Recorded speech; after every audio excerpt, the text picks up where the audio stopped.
Now, in today's video, we're going to talk about 5 Ghanaian herbs that we often use in our cooking, but also have some amazing medicinal benefits.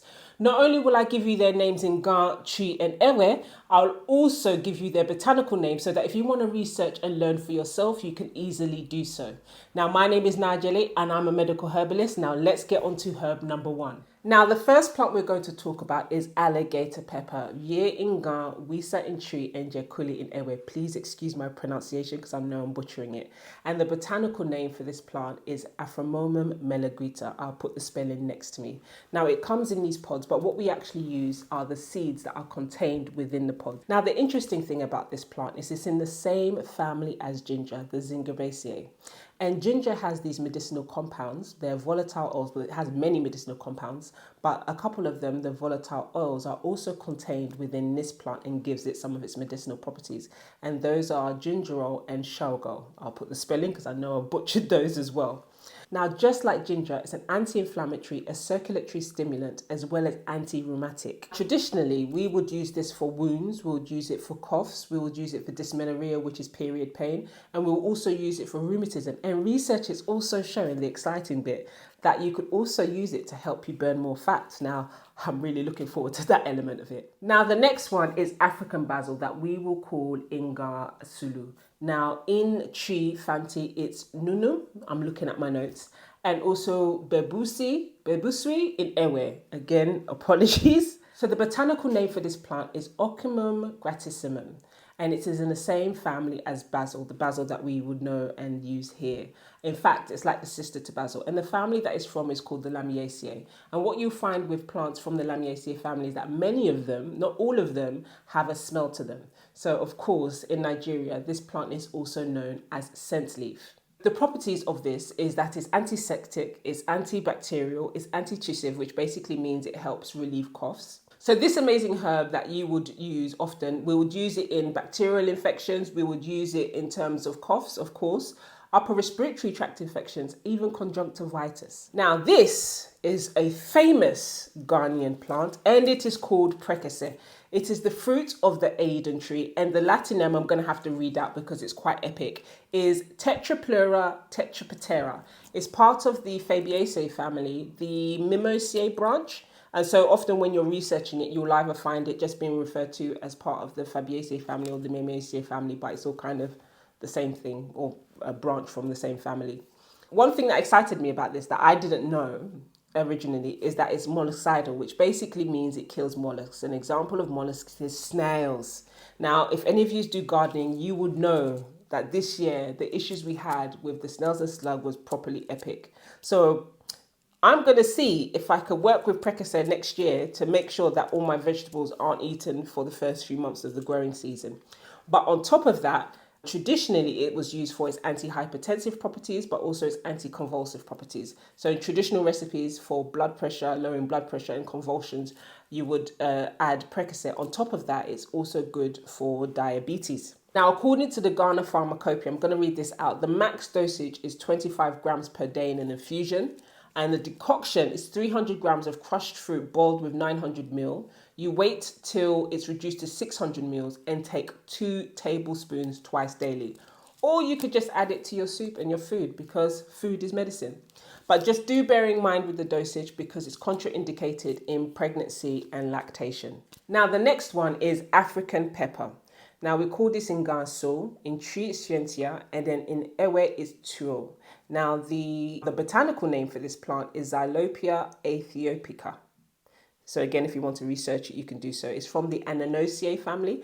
Oddly enough, of all the families I've looked at, this is the one that I've rarely ever heard. So that's a new one for me. The properties of this plant is that it's a broad spectrum antibiotic. It's also used as a postpartum tonic. So when they're making soups and foods for those who've just given birth, you'll often find this ingredient included within it. And on top of that, it's one of the few herbs that when I was looking at the Ghana Pharmacopoeia, where it was expressly mentioned that it's good for fibroids as well as female infertility. So consider adding it more into your foods if you have any of those conditions. Now, you could also use it in cases of rheumatism and, of course, as an antifungal in fungal infections. Now, in terms of dosage, if you're not using it as you would in your normal food ingredients, the dosage according to the Ghana Pharmacopoeia is that it's 30 grams of fruit in 600 ml of water and 1 teacup 3 times daily. Now, please, they said teacup. Now, I know many of us, when we're having our Milo with our bread, what we have is these mugs. In fact, some of us, we're not even drinking from mugs. We're drinking from jugs. We're not talking jugs. We're talking teacup. So please, teacup, don't overdo it. Please watch your dosage. And my advice would be that in terms of taking these for medicinal preparations, that you take it under the advice or the guidance of a professional, of a herbalist. Because with some of these things, you take too much, you take the wrong dose, it's not good for you, man. Now, last but not least, we have ginger, which is Kakaotsofa in Ghana, Kakaduru in Tree, and Nkrawusa in Ewe. Apologies for the gosh. I've butchered the languages today. But I think it's important that we say it in the languages because you recognize it as we have our names for our plant, and I think we need to bring them back into usage.